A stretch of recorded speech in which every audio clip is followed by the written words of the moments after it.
사업주에게 종속되는 고용허가제 속에서 외국인 노동자에 대한 인권 침해가 끊이지 않고 있는 이유는 부당한 대우나 범죄 피해 사실조차 들어주지 않는 우리의 시스템에 문제가 있습니다. 한미 관세 협상이 타결돼 상호 관세가 15%로 하향됐지만 철강과 자동차 등 지역 주력 산업들의 대미 수출 경쟁력에는 빨간불이 켜졌습니다. 광주 도시철도 2호선 공사 현장에서 상수도관이 파열되면서 일대 도로가 침수되는 사고가 발생했는데 이 사고는 지난 2023년에만 2차례 상수도관이 터진 곳에서 반복된 사고였습니다. 정부가 소상공인의 매출 회복을 돕겠다며 민생회복 소비쿠폰 제도를 시행하고 있지만 사용 조건을 충족한 마트가 사용처에서 누락되는 일이 있어 업주들의 민원이 빗발치고 있습니다.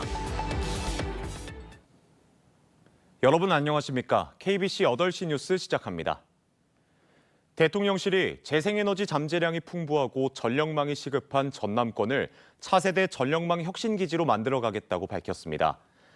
김용범 대통령실 정책실장은 용산 대통령실에서 브리핑을 갖고 한국형 차세대 전력망 구축 구상의 한 축으로 지난달 밝힌 아리백 산단 조성 계획과 호남 지역 전력망 접속 재개 대책의 후속 시리즈로 재생에너지 잠재량이 풍부한 전남권을 차세대 전력망의 혁신기지로 만들어가겠다고 밝혔습니다. 이어 전남 지역의 철강, 석유화학 등 산업단지를 재생에너지 마이크로그리드 산단으로 조성하겠으며 전남에 있는 대학 캠퍼스와 스마트팜, 공항, 군부대 등의 마이크로그리드를 구축하겠다고 말했습니다. 대통령실이 광주와 전남 지역 대학을 중심으로 인공지능 기반 재생에너지 전력망 시범 사업을 추진하면서 전력 분야 인재를 키웁니다. 대통령실은 한국에너지공대, 전남대, 광주과기원을 중심으로 K그리드 인재창업밸리를 구축할 계획이라고 밝혔습니다. 이를 통해 전력 분야 인재를 세계적 수준으로 양성하고 지역의 관련 스타트업 창업 클러스터를 만들어 전력기술 수출 전진기지로 만든다는 목표입니다. 사업주에게 종속되는 고용허가제 속에서 외국인 노동자에 대한 인권 침해가 끊이지 않고 있는데요. 외국인 노동자들이 부당 대우나 범죄 피해를 봐도 제대로 대응하기 어려운 현실, 어떻게 바꿔야 할까요? 신대희 기자가 보도합니다. Aku ikapa di drama makanya company perusahaan musim mengira company you company mabasa sana mau apa company sana itu video sampai lagi pada juga. 영암 돼지 농장의 네팔 노동자들은 폭행 피해 영상을 찍었지만 사장의 보복이 두려워 밖으로 알리지 못했습니다. 입국 직후 취업 교육에선 고충 처리 방법도 배우지 못했고 사법기관의 신고는 번번이 무시됐습니다. 파출소에선 다음에 또 맞으면 오라는 답변이 돌아왔고 노동청에선 한 차례 폭행 피해론 접수가 안 된다는 말을 들었습니다. 잡주의 협박, 온갖 이제 부당한 대우를 참아야 되고 이제 당해야 되고. 무려 9달 동안 사장의 폭행과 횡포가 이어졌는데 제대로 보호받지 못한 겁니다. 노동부의 외국인 전화 상담실과 목포지청 민원실도 네팔인 통역사가 없어 상담조차 못했습니다. 사법기관 한 곳이라도 제대로 대응했더라면 지난 2월 말 사장의 폭행을 견디다 못해 세상을 등진 뚫씨의 희생도 막을 수 있었을 거라는 지적이 나옵니다. 외국인 노동자들이 괴롭힘과 부당노동 행위를 당했을 때 익명으로 바로 신고할 수 있는 고충 창구가 필요한 상황입니다. 긴급 알림 시스템 등을 좀 참고해서 특히 어플리케이션이라든가 통역 네트워크 등을 통해서 이런 어려움들을 가진 이주 노동자들의 초기에 문제를 발견하고 대응할 수 있는 시스템을 갖추는 것이 필요하다. 실제 호주와 캐나다는 애플리케이션을 통해 외국인 노동자의 고충을 익명으로 접수하고 열흘 안에 위험도를 분석한 뒤 부당노동 행위를 확인하면 직장을 옮기게 하고 있습니다. 일본과 필리핀도 위치 기반 긴급 호출과 진행 상황 알림까지 통합한 다국어 예부로 외국인 노동자의 인권을 체계적으로 지원합니다. 노동 전문가들은 신고 체계와 신고자 보호 조항을 마련하고 고용노동부, 경찰 출입 당국이 공동 대응해야 한다고 거듭 강조했습니다. KBC 신대희입니다. 가혹한 노동 환경에 놓인 외국인 노동자들이 많은 만큼 사망 사고도 빈번하게 일어납니다. 하지만 외국인 노동자들의 사망은 정확한 통계조차 집계되지 않고 있는데요. 담당 기관 없이 여러 부처에 흩어진 탓인데 대책 마련에 앞서 현황 파악부터 제대로 이뤄져야 한다는 지적입니다. 임경섭 기자의 보도입니다. 지난 2월 전남 영암에서 사업주의 폭행에 시달리다 숨진 뚫씨. 네팔 대사관이 조사한 자료에 따르면 2018년부터 6년간 한국에서 사망한 네팔인 111명 중 25.2%의 사인은 자살로 한국인 3.4%와 비교하면 7배가 넘습니다. 이처럼 외국인 노동자 사망이 끊이질 않지만 지금껏 국내 공식 통계는 없는 상황. 노동당국조차 관련 집계를 하지 않는 등 전담 기관 자체가 없기 때문입니다. 산업재해 외국인 노동자 사망은 근로복지공단과 농협수협 등을 통해 고용노동부에서 확인할 수 있습니다.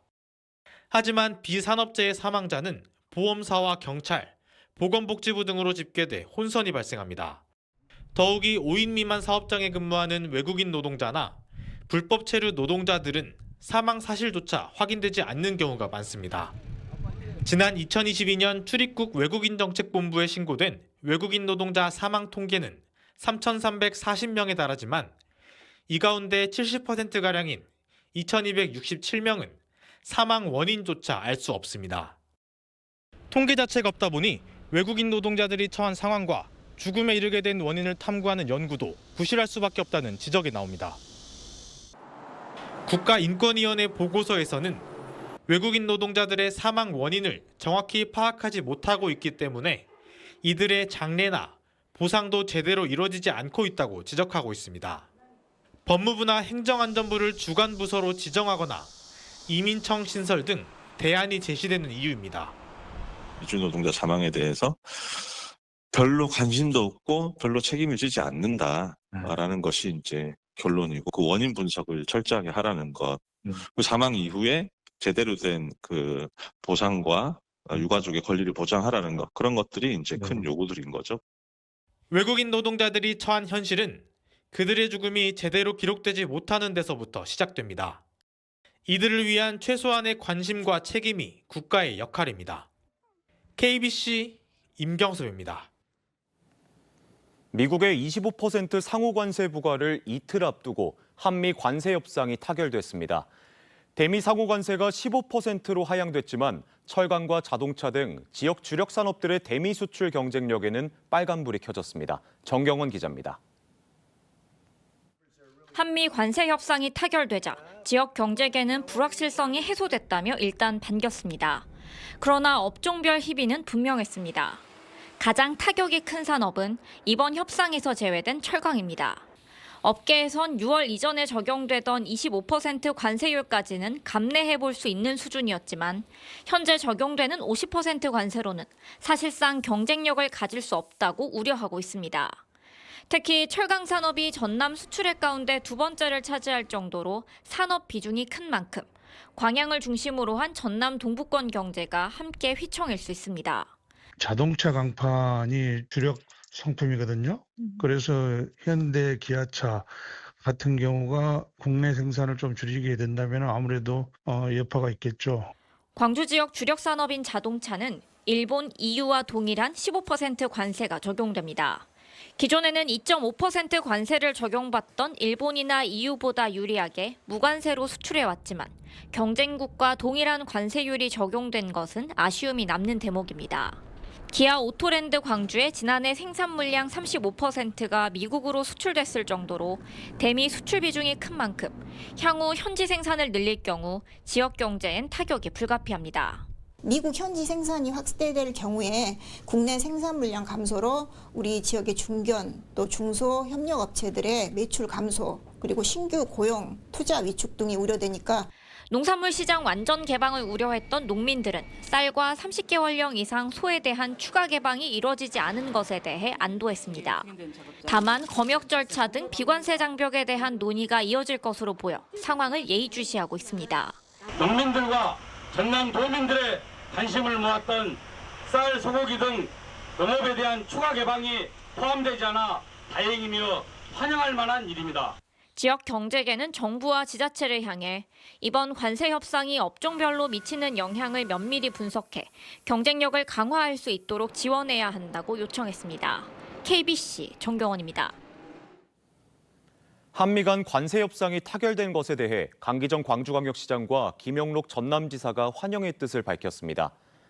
강기정 시장은 입장문을 통해 자동차의 경우 수출 불확실성이 상당 부분 해소됐다며 광주 완성차 공장의 차량 생산 및 수출 정상화, 협력 부품 업체의 경쟁력 회복, 지역 경제 활성화에 기여할 것으로 기대한다고 밝혔습니다.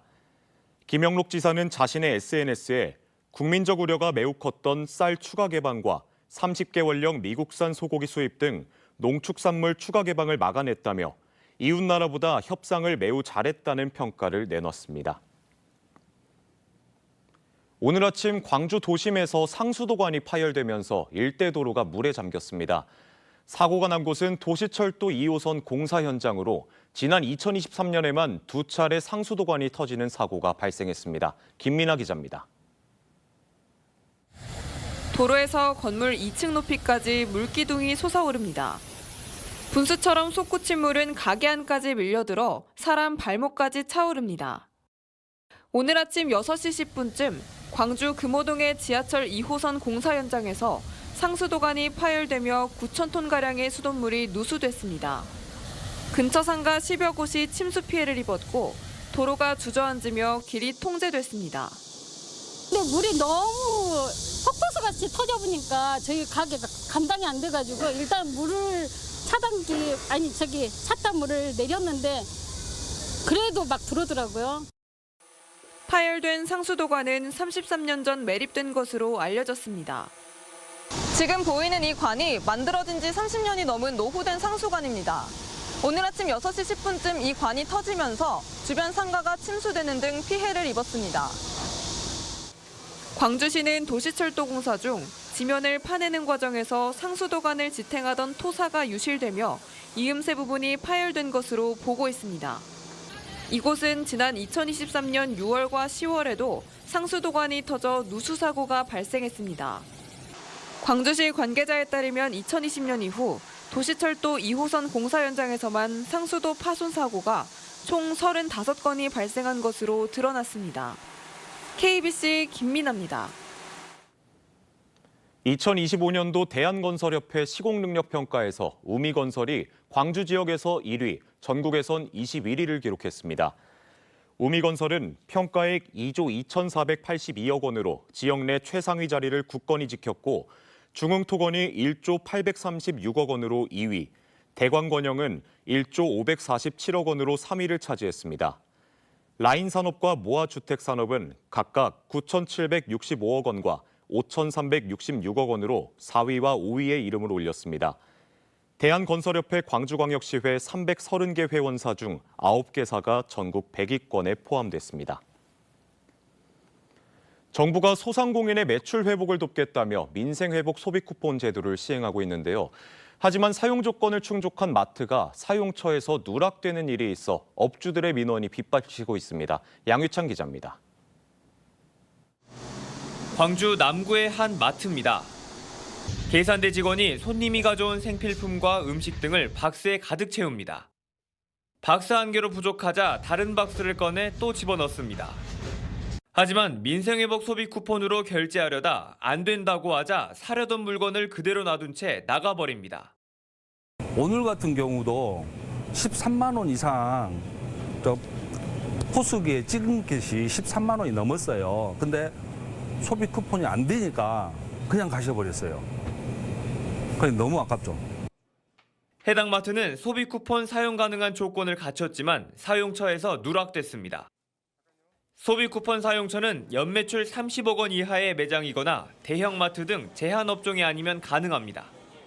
하지만 이 가게의 과세표준증명서 서류를 봐도 연매출은 30억 원이 채 되지 않습니다. 소비 쿠폰으로 직접 계산해봤습니다.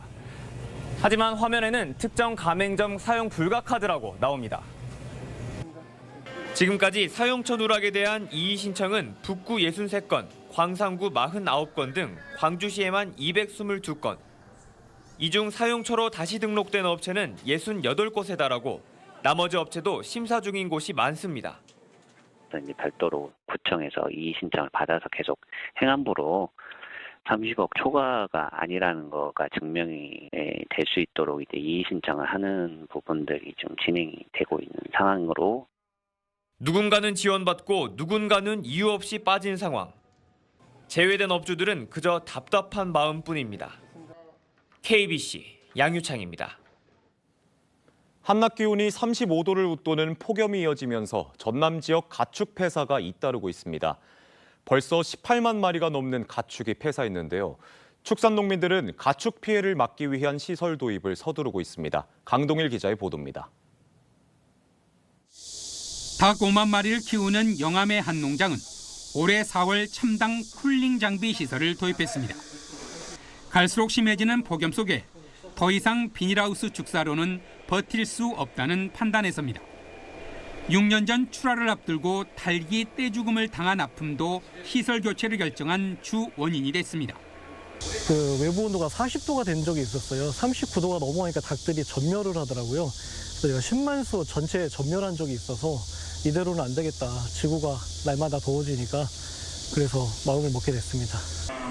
장흥의 소축사에는 지름 5m의 대형 선풍기들이 설치됐습니다. 소형 선풍기로는 35도를 넘나드는 열기를 식혀줄 수 없는 데다 물을 뿌리는 것은 습도만을 높였기 때문입니다. 내부 온도에 비해서 한 2, 3도 더 높죠. 축사 내에는. 사람도 소밥 주고 할 때 너무 덥고 그래서 이걸 바꿨더니 확실히 효과가 있더라고요. 이럼에도 불구하고 전남 축산 농가의 현대화율은 낮은 편으로 양계 농가의 48%, 오리 농가의 86%는 비닐하우스 시설입니다.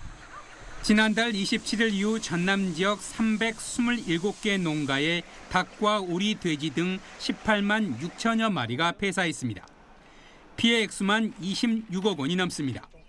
그중 닭이 가장 많은 16만 9천여 마리, 오리 9천 마리, 돼지 8,700여 마리가 폐사했습니다.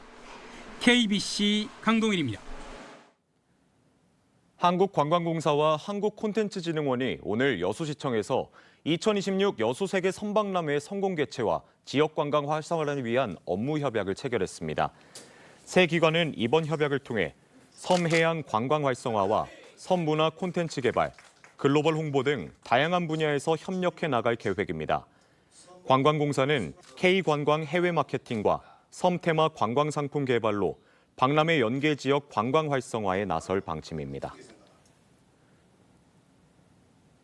전라남도 교육청의 8개 도서관과 전남 도립도서관에서도 리박스쿨 교재가 비치된 것으로 드러났습니다. 전남도의회 이명석 의원은 도교육청 소속 학생교육문화회관과 목포, 광양, 담양 등 7개 도서관에서 리박스쿨 책을 보유 중이고 전남 도립도서관에서도 한 권을 소장 중인 것으로 나타났다고 밝혔습니다. 엄마가 들려주는 이승만 건국 대통령 이야기는 건국절을 주장하고 여순 사건을 반란으로 규정하는 등 왜곡된 역사관을 담고 있습니다. 광주광역시가 도시철도 2호선 개통에 대비해 내년 10월부터 시내버스 노선을 전면 개편합니다. 광주시는 광천권역에 조성 중인 복합 쇼핑몰 더현대 광주와 주상 복합단지의 접근성을 높이기 위해 급행 간선버스 4개 노선을 신설하고 교통 소외 지역에 수요응답형 교통 도입안 등을 포함한 시내버스 노선 개편에 나선다고 밝혔습니다. 이번 시내버스 노선 개편은 지난 2017년 이후 9년 만으로 시는 시민들의 의견을 수렴하는 설문조사를 다음 달 중 실시할 계획입니다. 광주광역시가 최근 기록적인 폭우로 피해가 발생한 자치구에 정부에서 배정된 재난대책비를 긴급 교부합니다. 정부가 광주에 배정한 금액은 19억 9천만 원으로 피해 규모 확정 뒤 교부하던 관행을 깨고 피해 현황과 복구 필요성을 반영해 북구에 15억 7천만 원, 광산구에 4억 2천만 원을 우선 배정했습니다. 광주시는 중앙합동조사단과 함께 피해 정비와 복구 계획을 수립하고 행정안전부에 추가 재정 지원을 요청할 방침입니다.